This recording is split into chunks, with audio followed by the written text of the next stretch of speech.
Welcome to Pindar Poetry. We hope you learned something new. You start by installing Zapya on both devices and granting necessary permissions so transfers work. This prevents permission prompts later.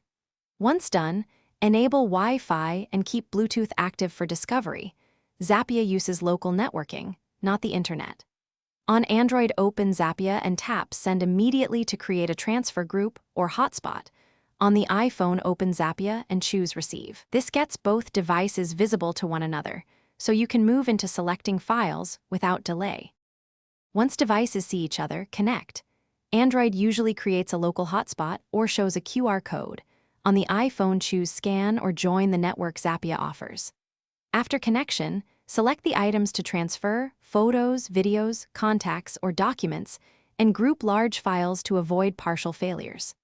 Tap Send on Android and watch the progress on both phones.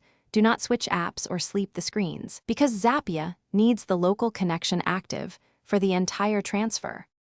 After transfer is complete, accept incoming items on the iPhone and save them to photos or files.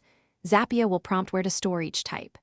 Verify a few files open properly, then disconnect the group and turn off any temporary hotspot to restore normal Wi-Fi. If something goes wrong, try one key troubleshooting step. Toggle Wi-Fi on both devices, force close Zapya, then resend a smaller batch. This clears connectivity hiccups and isolates problematic files so you can complete the migration. Thanks for watching. Consider subscribing if we helped you.